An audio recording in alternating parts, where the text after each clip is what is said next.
하나님께서는 이 본문의 변화산 사건을 통해서 우리들에게 하시고자 하고 싶은 그 말씀이 바로 35절에 명확하게 기록이 되어져 있습니다. 아마도 오늘 나눠드린 말씀 카드에도 있는 줄로 아는데, 이는 나의 아들 곧 택함을 받은 자니 너희는 그의 말을 들으라 라는 신비로운 음성이 이렇게 기록이 되어 있죠.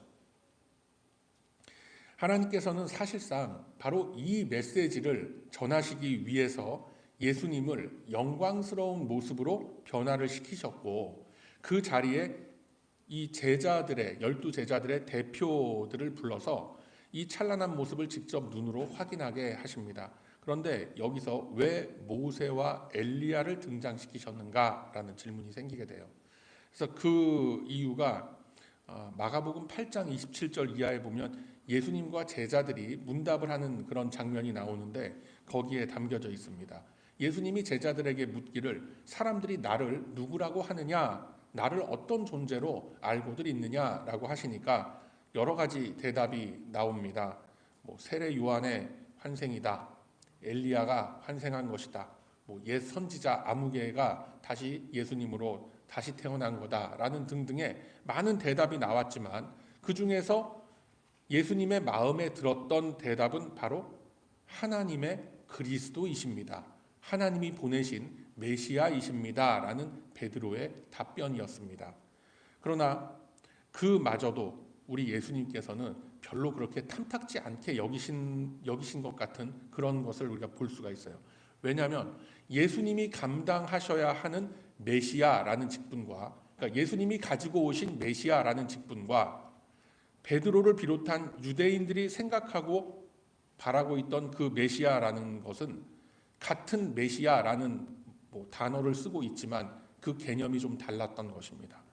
베드로를 비롯한 당시에 유대인들이 가지고 있었던 메시아에 대한 어떤 그 기대라고 할까요? 그런 것은, 기대치라는 것은 전통적인 유대인 사회 안에서의 메시아라는 거였습니다. 즉 이스라엘의 민족적인 해방과 정치적인 군사적인 의미의 지도자 내지는 구원자를 꿈꾸면서 기다려왔었던 겁니다.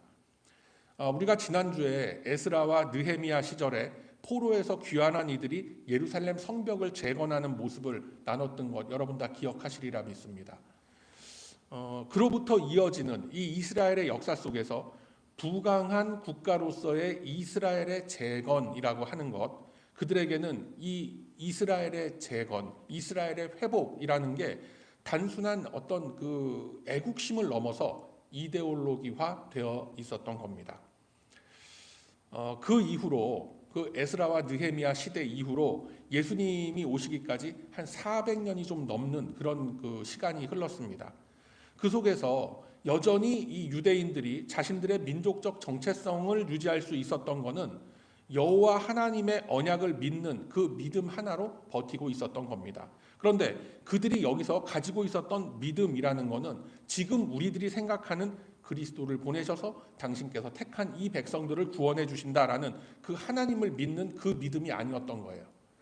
그들은 자신들의 역사 속에서 그들의 왕국을 세워서 부흥하게 해주신 이스라엘만의 그 구원자 여호와를 원했던 겁니다. 지극히 크신 하나님께서 아주 일정 부분 보여주신 한 단면, 그거를 가리켜서 우리가 시오니즘이라고 하는데, 다시금 이루어 주실 그들만의 여호와 하나님을 바랬던 겁니다. 다시 말해서 이 유대인들, 제자들도 마찬가지고 이들이 가지고 있었던 믿음이라는 것은 지금의 우리들이 생각하는 영혼의 구원에 의한 영혼과 육신의 전인격적인 변화를 믿는 그런 신앙은 아니었던 것입니다. 그들의 생각과 그들의 세계관을 지배하고 있었던 아주 뒤틀린 그 시오니즘, 그것이 완전히 이데올로기화, 이념화가 돼서 그들 마음속에, 생각 속에, 사고방식 속에 꽉 자리 잡혀 있었던 겁니다. 실제로 그들은 자신들이 겪고 있었던 그 현실 속의 고난과 핍박을 해방시켜줄 모세, 엘리야, 다윗, 이런 강력한 리더를 원했었던 겁니다. 그래서 우리가 잊지 말아야 되는 것이, 분명히 짚어야 되는 것이, 지금 이 유대교라고 하는 것은 우리가 믿는 이 신앙과는 굉장히 결을 달리하는 그냥 전혀 다른 어떤 그들만의 종교, 뭐 그들만의 철학, 생각, 뭐 그들만의 어떤 주장 그렇게 생각을 해야 되는 겁니다. 우리 기독교랑 연관을 시키면 안 되는 거예요, 여러분. 그래서 이들이 가졌었던 어떻게 보면 이념화되어 있는 시오니즘이라는 것을 보면은 요즘의 우리들과도 굉장히 비슷한 모습을 우리가 찾아볼 수가 있는 거예요. 요즘 현대 사회도 그렇지 않습니까? 4년, 5년마다 리더를 뽑는 뭐 그런 선거 제도가 있는데 그런 선거 제도들 앞에서 많은 사람들이 관심을 갖고 기대를 걸고 뭐 열광을 하면서 누가 당선돼야 된다 막 주목을 하고 그렇게 합니다. 그런데 한 6개월, 1년, 2년 지나고 난 다음에 어떻습니까, 여러분? 누가 당선이 되던 어떤 세력이 권력을 잡던 간에 항상 이제 안타까운 이야기들이 나오고 그런 것들을 우리가 다 보게 되죠. 그래서 우리가 지나온 이게 쭉 역사를 우리가 살아가고 있는 역사 속에서도 결국은 사람 몇 명 바뀌는 것으로서는 우리가 살아가는 이 환경이 변하지 않고 우리 사람이 살아가는 이 삶의 인생의 환경들이 결코 나아지지 않는다라는 것을 우리는 깨닫게 되는 겁니다. 결국은 몇몇 사람들이 권력자들 몇 명이 바뀌는 게 문제가 아니라 전체 사회 구성원들의 사고의 수준과 가치 철학의 내용이 바뀌지 않으면 결코 우리의 삶의 모습, 살아가는 이 환경의 모습들은 변하지 않는다라는 것을 우리는 깨닫게 되는 거예요. 그 사회를 이끌고 가는 중심 가치 철학이 변하지 않으면 어떤 사람이 어떤 세력이 권력을 잡던 간에 매한가지일 뿐입니다. 그래서 그 공허한 자리, 그 비어있는 그 사고의 자리를, 그 빈 공간을 바로 복음으로 채워야 되는 거예요. 성경적 가치관으로서 채워야 되는 거예요. 그게 바로 저와 여러분에게 맡겨진 이 시대의 소명인 줄로 저는 믿습니다. 그런데 예수님 당시에 그 이스라엘 사람들의 이슈가 뭐였느냐면 지금 계속 설명드리는 것처럼 그들의 민족적인 생존을 보장받느냐 못 받느냐, 이게 가장 큰 이슈였던 겁니다. 자신들만이 하나님께 택함받은 구별된 존재라는 그 알량한 선민의식 하나로 그걸로 그냥 버텨내고 이렇게 있었던 사람들인데 그것이 유지되느냐 깨지느냐, 이것이 그들에게는 가장 큰 신앙의 이슈였던 겁니다. 그래서 그들에게 있어서는 지금의 우리들이 쉽게 상상하기 어려운 정도의 절박함과 위기감이라는 것이 그들에게는 있었습니다. 그로 인해서 그 예수님의 제자들을 비롯해서 예수님을 따르던 무리들 안에서는 그 민족적인 유대감이라고 할까요? 그런 것이 굉장히 강했던 겁니다. 그들의 마음속에는 항상 이제 예수님께서 언젠가는 지금 보여주시는 여러 가지 이런 기적들을 사용해서 우리의 지위를 다 높여주시고 그토록 바라던 우리 이스라엘의 그 해방을, 이스라엘의 다시금 그 재건을 이루어 주실 것이다 라는 믿음이 가득했었던 겁니다. 그 믿음이 깨질 것 같으니까 어떻게 됐어요? 가룟 유다가 예수님을 팔아버렸던 거예요. 은 30냥 벌겠다고 예수님을 팔았겠습니까? 아니에요, 여러분. 쉽게 얘기해서 예수님이 말씀하시는 영적인 고급한 믿음과 당시 사람들이 가지고 있었던 육적인 저급한 믿음이 공존하고 있었던 시대였습니다. 그래서 여러분이 잘 지금 이 말씀을 잘 좀 이해를 하셔야 되는데 이 내용을 좀 알기 쉽게 비유를 하자면은 이런 경우가 있죠. 우리 한인 커뮤니티 안에서도 여전히 지금 우리가 몇 년도를 살고 있죠? 2025년도를 살고 있어요. 그런데 아직까지도 그 세계관 자체가 1950년대, 1960년대의 그 세계관과 그 사고방식, 그 환경적 사고에 사로잡혀 있는 분들 생각 속에서는 이런 게 있죠. 조금만 이 세상이 좀 시끄러워지면은 당장 무슨 뭐 전쟁이 나가고 뭐 어떻게 큰 뭐 해를 입는다던가 세상이 뒤집어지지는 않을까, 이렇게 불안감에 그런 마음을 가지고 그걸 또 믿는 분들이 굉장히 많습니다. 그러다 보니까 어떠냐면은 존재하지도 않는 위협을 놓고 온갖 세상 걱정을 다 끌어다가 하는 거예요. 하다가 이제는 아스팔트까지 뛰어나가 갖고 거기서 태극기 흔들고 성조기 흔드는 거예요. 과이념화, 과이데올로기화 되었다라고 하는 겁니다. 옳고 그름을 떠나서 너무 이념화가 돼 있는 거예요, 지금 이 사회가. 그런데 여러분, 당시 유대인들의 사고가 바로 이랬던 겁니다. 구약 시절 내내 예언된 하나님의 나라가 메시아로 인해서 완성된다라는 것을 다윗 왕조의 부활이다라고 생각을 했던 겁니다. 그 사람들은. 그래서 예수님은 공생의 기간 내내 바로 이들의 이 저급한 믿음을 보시면서 한탄을 하셨고, 제자들이 가진 이 수준 낮은 믿음의 그 수준을 깨우쳐 주시기 위해서 부단히 말씀과 비유를 통해서 가르쳐 주셨고 설득해내기 위해서 온갖 노력을 기울이셨던 겁니다. 이 같은 유대인들이 가지고 있었던 그 헤게모니, 시오니즘이라는 이 저급한 수준 떨어지는 믿음으로부터 벗어난 그 유명한 고백이 바로 훗날 사도 바울에게서부터 나오게 되는 겁니다. 찾으실 수 있는 분 한번 찾아보세요. 빌립보서 3장 7절 이하의 말씀에서 이렇게 말씀합니다.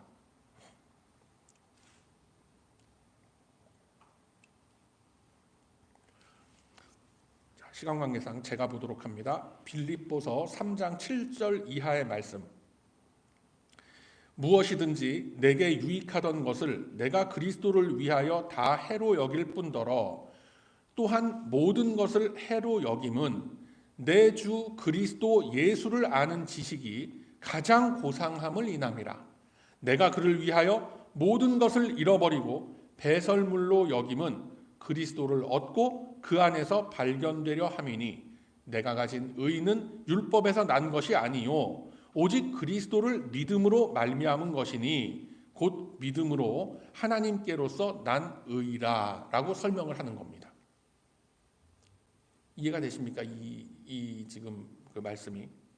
해서 오늘 우리가 나눈 이 본문의 말씀은 이러한 시대적이고 영적인 배경을 바탕으로 일어난 사건을 다루고 있다라는 것을 우리가 잊으면 안 돼요. 그래서 이 말씀을 볼 때 배경사가 이렇게 중요한 겁니다, 여러분.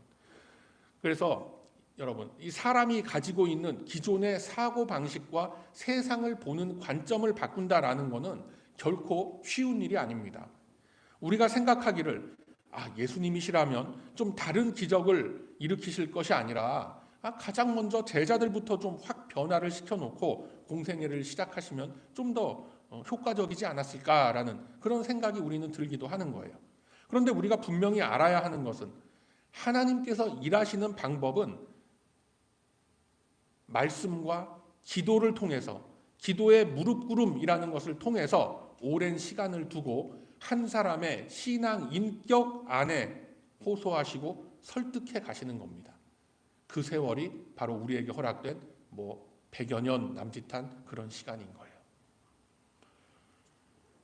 또한 말할 수 없는 탄식으로서 성령께서 우리를 위하여 기도하심으로써 그렇게 우리의 인생 속에서 이루어 가신다라는 것을 여러분 꼭 기억하시기를 바랍니다. 그래서 어떤 이런 기적적인 체험을 우리가 한번 했다라고 해서 사람이 그렇게 확 뒤집어지거나 그렇게 확 변하는 그런 일 별로 일어나지 않습니다. 오직 말씀과 기도의 힘으로써 서서히 익어가게 되는 거예요. 그래서 어떤 신비로운 체험이나 이런 거를 했다라고 해서 한 번의 영적인 각성은 있을 수 있지만 소위 말하는 그 약발이 인생 내내 값디까? 그렇지 않아요, 여러분. 큰 환상을 보고 진짜 환청을 듣고 하는 이런 놀라운 것을 경험하고 난 이후에도 그 감격과 그것으로 인한 그 뿌듯한 그 믿음이 그렇게 오래가지가 않아요. 사람은 연약한 존재이기 때문에. 그래서 바로 말씀과 기도의 무릎꿇음이 계속 받쳐주지 않으면 그 감격과 감동 금방 없어지게 되더라라는 겁니다. 그래서 오늘 본문 28절 보면 베드로와 요한과 야고보를 데리고 기도하러 산에 올라가셨다라고 좀 더 자세하게 서술이 되어져 있는 겁니다. 그러면 성자 하나님이신 그 예수님이 도대체 무슨 기도를 하셨을까? 그 기도의 내용이 바로 제자들의 눈앞에서 벌어진 변화의 사건으로서 나타나게 된 겁니다. 예수님의 겉모습이 실제로 변화됐습니다. 얼굴이 해처럼 빛났고 옷이 빛과 같이 희어졌다라고 했습니다. 이러한 예수님의 모습을 지켜본 제자들의 눈앞에 실제로 천국에 계신 모습과 같이 환하고 영롱한 모습으로 변화하신 겁니다. 예수님은 인간의 육신을 입고 계셨기 때문에 가리워져 있었던 영원하고 본질적인 그 하나님의 형상을 이 변화산에서 바로 단번에 제자들 앞에 노출시키신 거예요. 그래서 이 변형은 예수님의 십자가 승리와 함께 장차 다가올 천국의 영광과 함께 그분의 재림하실 때의 그 모습을 친히 행위로서 그 제자들 앞에 그리고 우리들 앞에 이렇게 보여주신 거예요. 그리고 이 모습이 실제로 예수님께서 받으셔야 하고 성부 하나님과 함께 영원히 존귀한 모습으로 유지되어야 할 영광스러운 그러한 예수님의 모습인 것입니다. 자, 그러면 이제 우리들이 한번 또 짚어봐야 할 문제는 그렇다면 왜 모세와 엘리야가 엑스트라로 등장을 했는가라는 문제죠. 바로 이 모세와 엘리야의 등장을 통해서 하나님이 말씀하시고자 하시는 메시지가 더 강력하게 돋보이게 되는 겁니다. 자, 33절의 말씀을 보면 베드로의 이런 말이 나오죠. 우리가 여기가 있는 곳이 좋사오니 초막셋을 짓고 모세, 엘리야와 예수님이 하나씩 들어가서 살면 좋겠습니다 라고 막 하면서 자신도 무슨 소리인지 모를 일종의 그냥 감탄사 이런 거를 뱉어내는 거예요. 이 베드로의 횡설수설과 35절에 나오는 이 구름 속의 음성은 서로 대비가 되어서 상반된 의미를 우리에게 보여주고 있는 것입니다. 이게 무슨 얘기냐면 앞서 말씀드렸다시피 이스라엘 사람들의 그 잠재의식 속에는 승리, 회복, 해방 등에 대한 이 강한 희망이 깔려 있었던 거예요. 바로 그러한 이유로서 모세와 엘리야가 엑스트라로 등장을 하는 겁니다. 모세가 누굽니까? 더 이상 설명할 필요도 없는 아주 이스라엘 역사상 불세출의 영웅이고 탁월한 지도자죠. 출애굽이란 기적을 이뤄냈던 강력한 지도자가 바로 모세입니다. 또한 시내산 위에서 하나님으로부터 율법을 직접 받아 내려온 인물이 모세였습니다. 그리고 이제까지도 그 이스라엘이 숱한 침략과 그 핍박 속에서도 살아남을 수 있었던 바로 근거가 되는 게 모세가 하나님으로부터 받아 내려왔다는 그 율법에 의해서 그들의 이 정신세계, 그들의 사회 질서가 딱 잡혀져 있었기 때문에 그런 겁니다. 그렇다면 엘리야는 또 누구예요? 하나님의 말씀을 전하던 선지자였습니다. 그러나 그는 일반적인 선지자가 아니라 숱한 기적을 행했고 강력한 영적인 권위가 있었던 그런 지도자였던 겁니다. 결정적으로 갈멜산에서 바알과 아세라의 그 선지자들을 맞아서 주께서 일으키신 그 기적을 보여주셨습니다. 그럼으로써 그들을 굴복시키고 그들을 처형함으로써 새로운 시대를 열게 되었던 영적인 지도자가 바로 엘리야입니다. 모세나 엘리야나 영적인 권위와 함께 숱한 이적과 기사로서 이스라엘이 위기로부터 벗어날 수 있게 된 장면을 만들어낸 그런 장본인들이 모세, 엘리야였습니다. 그래서 하나님께서는 이 변화산 위에 모세와 엘리야를 함께 등장을 시키신 겁니다. 왜? 유대인들이 가지고 있던 그 현실의 문제, 육신의 문제라는 것을 해결해 줄 구세주로 여겼던 사람들이 바로 모세와 엘리야입니다. 다윗이 빠졌다는 게 조금 좀 안타깝지만 어쨌거나 모세와 엘리야, 율법과 선지자로 대표되는 그 구약 시대에 그 이스라엘을 대표할 수 있는 그 지도자들을 이렇게 등장을 시키신 거예요. 하나님은 바로 이 모세와 엘리야가 의미하는 역사들은 결국 그 최종점인 예수 그리스도를 향한다라는 사실을 보여주시려고 바로 이들을 엑스트라로 딱 등장을 시켜놓으신 거예요. 그런데 이제 베드로가 얼떨결에 자기 마음속에 있는 그런 이야기를 막 털어놓게 되었던 거죠. 여기가 좋사오니 초막셋을 지어서 우리가 하나씩 분양받아서 그렇게 삽시다 이렇게 했던 거죠. 예수님이 당할 고난과 예수님이 앞으로 부활하셔서 하실 어떤 그런 일들에 대해서는 관심이 없었던 거죠. 원래 사람이 그렇지 않습니까? 자기 정신줄을 딱 놓게 되면은 자기 속안에 이렇게 딱 눌려있던 속안에 담겨있던 그런 얘기들이 어떤 통제가 되지 않고 그냥 막 튀어나오는 그런 일이 있습니다. 결국 베드로 속에 들어있었던 게 뭐겠어요? 장차 마지막 희생제물로서 드려질 예수님을 바라봤던 것이 아니라 예수님이 가지신 그 신비로운 능력과 그 권세에 관심을 딱 두고 호시탐탐 자기가 인생 대박날 출세할 기회를 노렸던 것이 이제 이 말씀으로 인해서, 이 기록으로 인해서, 이 장면으로 인해서 다 들통나게 된 겁니다. 하나님께서는 바로 이러한 연약함을 지적하시기 위해서 이 변화산에서의 이적을 보여주신 거예요. 많고 많은 이스라엘의 조상들 중에 굳이 모세와 엘리야를 보여주신 이유가 여기 있는 겁니다.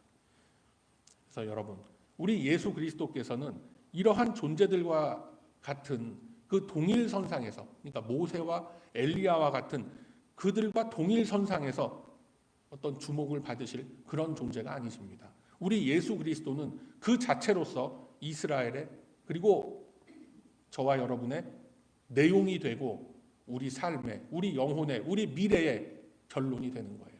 예수 그리스도만이 내용이고 중심이고 결론이 되는 겁니다. 다시 말해서 우리 기독교 신앙의 본질과 그 내용은 모두 예수 그리스도에 의해서 세워지고 채워지게 된다라는 것을 이렇게 보여주시는 거예요. 그리고 오직 음성으로서 말씀을 하시는 겁니다. 그런데 오직 음성만 그렇게 쫙 들리고 끝났으면 이 사건은 어쩌면 의미를 갖지 못할 수도 있는 겁니다. 그런데 그 구름이 쫙 거치니까 누구만 남았습니까? 모세가 남은 것이 아니고 엘리야도 남은 것이 아니고 오직 누구만 남았다? 예수님만 남았다라는 거예요. 하나님은 바로 이것을 우리에게 보여주시려고 하는 겁니다. 구름이 거치고 우리가 헛되게 기대를 걸고 있던 모세, 엘리야 다 지나가고 난 후에 누구만 남느냐? 예수 그리스도만 우리 앞에 남는다라는 것을 보여주시는 거예요. 구름 속에서 말씀하신 것처럼 이는 나의 택함을 받은 아들이니 너희는 그의 말을 들으라. 모세와 엘리야는 예수 그리스도를 예표한 나의 일꾼들에 불과한 자들이었다. 그들이 너희들에게 베풀었던 그 이스라엘의 역사를 통해서 이제는 너희들 눈앞에 남겨진 예수만 바라보고 그의 음성을 들으라 라고 하시는 겁니다. 이것이 바로 오늘 본문을 통해서 말씀하시는 하나님의 중요한 메시지가 되는 거예요. 오직 예수만 바라보고 예수의 음성만을 들으라 라고 하는 거예요. 그래서 이제는 예수 그리스도로 대표되는 것이 있고 모세와 엘리야로 대표되는 것이 있습니다. 여러분 이제 다 구분해내실 수 있겠죠. 모세와 엘리야로서 대표되는 그 육신의 모습들, 옛사람의 모습들, 만나로 육신의 배를 채워야 만족하고 젖은 그 장작과 그 제단에 불이 붙어야만 하나님의 임재하심을 믿겠습니다라고 했던 그 시대는 이제 다 지나간 겁니다. 이제는 오직 예수 그리스도로 말미암아 복음의 새 시대가 열렸다라는 것을 선언하고 계신 거예요. 이제는 한 끼 먹고 지나가면은 또 배고픈 육신의 양식이 아니라 영원히 배고프지 않고 영원히 굶주리지 않는 하늘나라의 양식이 바로 이 땅에 도착했음을 하나님은 알려주고 계신 거예요. 이제 더 이상 바알과 이세벨의 우상들과 싸울 필요도 없이 영원한 승리를 선포하신 그리스도의 시대가 이제 열렸다라는 것을 선언하고 계시는 겁니다. 이것이 십자가의 승리로서 완성되는 천국의 형상 중 극히 일부분을 우리에게 보여주고 계신 겁니다. 이 변화산 사건. 이제 이 땅에 새로운 복음의 시대가 열릴 것을 선포하시면서 하나님은 예수님의 말씀을 들으라라고 하셨는데 말씀을 듣는 것을 통해서 무엇을 원하시고 계신가? 그냥 말씀을 듣기만 하면 그냥 그걸로 다인가? 아니죠, 여러분. 첫째로 에베소서 1장 17절에서 이렇게 말씀합니다. 제가 보도록 합니다. 에베소서 1장 17절 이하의 말씀에서 말씀을 듣고 이렇게 하라라고 하시는 거예요. 그게 뭔지 제가 한번 보여드립니다. 에베소서 1장 17절 이하 지혜와 계시의 정신을 너희에게 주사 하나님을 알게 하시고 너희 마음 문을 밝히사 그의 부르심의 소망이 무엇이며 성도 안에서 그 기업의 영광이 풍성이 무엇이며 그의 힘의 강력으로 역사하심을 따라 믿는 우리에게 베푸신 능력의 지극히 크심이 어떤 것을 너희로 알게 하시기를 구한다라고 말씀하시는 겁니다. 에베소서 1장 17절 이하의 말씀이에요. 즉 정리를 해보면은 하나님을 알게 하사 성도 안에 베풀어진 영광의 풍성함이 무엇이고 부르심의 소망이 무엇이고 우리에게 베푸신 하나님의 능력의 크심이 어떠하다라는 것을 알아가라라는 것을 원하시는 거예요. 그게 하나님이 우리에게 원하시는 것이다라는 것입니다. 자, 우리들이 주님께 부르심을 입어 이 자리에 모여 하나 된 공동체를 이룬 의미가 무엇인지를 알게 하신다라고 하는 겁니다. 또 그로 인해서 우리 안에 얼마나 큰 능력의 역사가 일어나고 있음을 알려주셨다라고 했습니다. 저와 여러분은 이미 그 능력을 다 받은 사람들이에요. 그런데 이러한 알아감과 깨달음에 대한 기쁨과 만족함이라는 것이 우리 안에 있나요? 뭐 어느 정도는 있죠. 저를 보면 알지 않습니까? 항상 기쁨과 이 만족함에 딱 충만해 있는 그런 모습 이렇게 보여지지 않습니까, 여러분? 뭐 펄펙하진 않아도 뭐 하여튼 사실은 별로 없죠, 우리가 그런 것이. 여전히 우리들은 이 일용할 양식 때문에 절절매고 그러고 있고, 여전히 우리들은 우리 하나님의 어떤 초월적인 능력으로 인해서 내 안에 있는 모든 괴로운 것들을 그냥 단 한 번에 싹 치워주시기를 구하고 있는 것인지도 모릅니다. 그러나 여러분, 지금 우리가 살고 있는 이 시대는 뭐 광야에 나가기만 하면 지천에 뭐 만나가 널려 있고 무슨 뭐 이런 메추리가 뭐 널려 있고 그런 시대가 아니에요. 다시 말해서 드라마틱하고 어떤 신비로운 기적들이 우리 안에 속속 일어남으로써 나의 의지와 나의 책임과 나의 노력도 없이 그냥 신앙의 열매들을 딱딱 맺어갈 수 있고 성장해 나갈 수 있는 그런 시대는 이제 다 지나간 겁니다. 모세와 엘리야의 시대를 끝으로 해서, 그러니까 모세와 엘리야로 상징되는 그 시대로 해서 다 끝난 거예요. 이제 우리는 말씀의 능력으로 살아가는 거예요. 지혜와 계시의 정신을 우리에게 주셨다라고 했어요. 그래서 이제는 오직 예수 그리스도 중심으로 믿음과 신앙의 진보를 이루어 나아가야 하는 시대가 되었다라는 것을 여러분 꼭 믿으시기를 바랍니다. 그래서 말씀하시길 너희는 저의 말을 들으라. 그러니까 그의 말이라는 게 예수 그리스도를 말씀을 들으라라고 하셨던 거예요. 그럼 예수 그리스도가 무슨 말씀을 하셨는데 무슨 말씀을 뭐 어떻게 들으란 말인가? 예수님의 의도는 자기를 보내신, 예수님을 보내신 하나님을 알고 그 하나님께서 보내신 이 아들을, 예수 그리스도를 얼마나 사랑하시는지, 그리고 사실은 그 아들보다도 당신께서 부르신 이 백성들을 더 사랑하셔서 그 사랑하시는 아들을 십자가에 달리게끔 했는지를 알게 하려 함이라라는 거예요. 이것은 결국 예수님의 말씀을 이렇게 요약한 하나님을 사랑하는 것과 또 이웃을 제 몸과 같이 사랑하는 것, 이렇게 결론적으로 귀결된다라는 것을 여러분 꼭 기억하시기를 바랍니다. 그 하나님의 사랑을 받았기 때문에 우리는 하나님께 그 사랑을 표현할 수 있고 또 우리 옆에 있는 이웃을 바로 나의 몸과 같이 사랑할 수가 있는 거예요. 왜? 내가 그 사랑을 받았으니까. 여기 나와 있잖아요. 지금 우리 뒤에 마가복음 12장. 사랑하는 우리 베다니 가족 여러분, 이것이 바로 하나님의 사랑이 예수 그리스도의 강림하심으로써 우리에게 전해진 것입니다. 이 사랑의 기쁜 소식과 위대한 능력이라는 것은 변화되기 힘들고 참 강팍한 우리 인간의 심령을 변화시키는 하나님의 힘이 되는 거예요.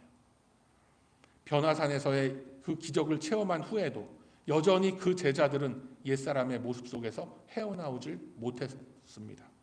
여전히 그들은 누가 더 크냐, 누가 더 예수님의 확실한 수제자냐 하는 것을 놓고 싸움 벌일 정도로 그냥 그저 그런 신앙의 수준을 가지고 있었던 것입니다. 그들은. 그러나 훗날 그들이 이제 예수님의 십자가의 죽음을 목격하면서 또 부활하신 예수님의 그 승리하심을 체험하면서 그 이후에 그들은 비로소 서서히 변해갔던 겁니다. 그 대표적인 인물이 바로 베드로죠. 누가 더 크냐라는 논쟁의 주인공이었고 예수님을 3번 부인했던 그 연약했던 주인공 베드로가 어떻게 변해갑니까? 훗날 베드로가 기록한 그 말씀 있죠. 베드로전서 1장 14절 말씀 보면 그 연약했던 베드로가 이렇게 말씀합니다. 베드로전서 1장 14절 이하의 말씀. 너희 마음의 허리를 동이고 근신하여 예수 그리스도에 나타나실 때에 너희에게 가져올 은혜를 온전히 바랄지어다 라고 했습니다. 베드로가 예수님하고 같이 지낼 때는 예수님이 아주 떠먹여 줬던 그 은혜를 온전히 바라지 못했죠. 그런데 이제 깨달은 거예요. 베드로가 시간이 몇십 년이 흐르면서 그래서 예수 그리스도에 나타나실 때에 너희에게 가져올 그 은혜를, 그러니까 예수님께서 다시 재림하실 때에 너희에게 가져올 그 은혜를 온전히 바랄지어다, 예수님만을 바랄지어다 라고 이렇게 말씀을 남기는 거예요. 어떻습니까 여러분? 베드로라는 한 인간이 좀 의젓해졌다라는 정도가 아니라 180도 변한 거죠. 변화산상에서 영광스러운 그 모습을 보면서도 이곳이 좋사오니 초막셋을 짓고 하나씩 분양받아서 우리 삽시다, 이리 횡설수설했던 사람이 은혜를 온전히 바랄지어다 라는 말씀을 남겼던 거예요. 뿐만 아니라 그 이하 말씀 보면 모든 악독과 모든 괴휼과 외식과 시기와 모든 비방하는 말을 버리고 갓난아이들 같이 순전하고 신령한 젖을 사모하라. 이는 이로 말미암아 너희로 구원에 이르도록 자라게 하려 함이라 라고 말씀하는 거예요. 베드로가 이렇게 변한 겁니다. 베드로뿐만이 아니에요 여러분. 베드로 옆에서 항상 당신 나이 좀 먹었다고 뭐 당신이 수제자야? 나는 뭐야 그럼 하면서 막 싸움박질 벌였던 그 나이 어린 제자 사도 요한복음을 기록했고 요한 1, 2, 3서 요한계시록을 기록했던 그 요한, 이런 말씀을 남기죠. 요한일서 3장 23절의 말씀 제가 봅니다. 예수 그리스도의 이름을 믿고 그가 우리에게 주신 계명대로 서로 사랑하라 라고 하는 거예요. 이뿐만이 아닙니다. 더 놀라운 말씀을 이 요한이 기록을 했는데 요한일서 4장 20절 이하의 말씀에 보면 이 말씀이 있어요. 요한일서 4장 20절 이하의 말씀. 누구든지 하나님을 사랑한다라고 하면서 그 형제를 미워하면 이는 거짓말하는 자다라고 하죠. 눈앞에 보이는 형제를 사랑하지 않는 자가 눈에 보이지 않는 하나님을 사랑할 수가 없다라고 기록을 했던 거예요. 여러분, 이만큼 십자가의 능력이라는 것은 사람을 완전히 뒤흔들고 변화시키는 겁니다. 우리 이것 하나 꼭 기억하시길 바랍니다. 이런 이야기 많이 하죠. 우리가 흔히 말하기를 우리가 하나님을 만난 그 첫사랑의 그 감격을 기억하라, 그 첫사랑의 감격을 되새기자, 뭐 이런 이야기들 많이 합니다. 그런데 우리는 거기서 한 발 더 나가야 되는 거예요. 감격과 감동이라는 거, 우리 마음속에 있는 감격과 감동이라는 거는 시간 지나면 다 잊어버립니다. 여러분. 그렇지 않습니까 여러분? 아주 막 기억에 남는 아주 내가 그냥 감동과 그런 받았던 영화가 있다고 칩시다. 무슨 영화가 됐든 그거 기억나세요 여러분? 지금 뭐 영화 보고 돌아서면 벌써 다 까먹는, 드라마 보고 돌아서면 까먹는, 내가 어떤 뭐 산에 올라가서 뭐 나무 뿌리를 하나 뽑고 말이지 어떤 큰 체험을 했단 말이야. 몇 달 지나면 그 체험의 그 기쁨과 감격, 그때 그 가슴 뭉클함 점점 그 정도가 약해지죠. 그러다 보니까 사람들이 어떻게 돼요? 때만 되면 한 몇 년 간격으로 꼭 그런 체험을 하려고 그렇게 막 하는 거예요. 그거는 연약한 육신에 덧입혀진 그런 감동과 체험이라는 거는 시간이 속에서 다 잊혀지게끔 돼 있어요. 무뎌지게 돼 있는 거예요. 그냥 추억으로만 남아 있는 겁니다. 해서 우리는 그러한 추억 속에 갇혀 있지 않고 우리에게 주어진 이 실존의 삶 속에서 우리가 부딪혀서 이 삶을 살아내야 하는 겁니다. 물론 감격과 감동과 체험이라는 거 중요합니다. 충분히 그것을 우리는 느껴야 돼요. 품어야 돼요. 그러나 그 이후에는 그 감동으로 사는 게 아니라 현실의 삶을 우리는 살아가는 겁니다. 현실 속에서 나에게 주어진 소명에 책임을 지는 삶을 사는 거예요. 복음은, 우리가 받은 그 감동은, 복음의 감격과 기쁨은 추억 속에만 갇혀있는 주님과의 아름다운 그 로맨스가 아니에요. 본문 속의 제자들을 보십시오. 온갖 기적과 이사들을 겪으면서 감동했고 감격했었더랬습니다. 횡설수설할 만큼 정신을 잃고 황홀경에 빠질 정도였습니다. 그러나 그들이, 제가 지금 말씀드린 베드로서의 말씀, 요한 1, 2, 3서의 말씀, 요한계시록의 말씀, 이런 거는 오랜 시간 속에서, 예수님 부활 승천하신 이후에 몇십 년의 시간 속에서 십자가의 도를 실천하면서 하루하루의 그 삶을 살아가면서 고난과 핍박의 삶을 살아낸 그 이후였다라는 것을 여러분 절대 잊으시면 안 되는 거예요.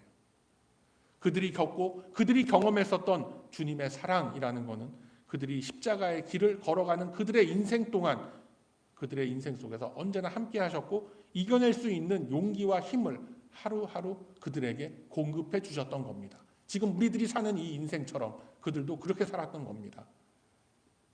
그 사랑과 은혜의 능력을 가지고 이제 우리들도 각자의 삶의 영역 속에서 나에게 맡겨진 그 삶을 포기하지 마시고 주저앉지 말고 그 현실의 책임을 짊어지면서 살아가시길 바랍니다.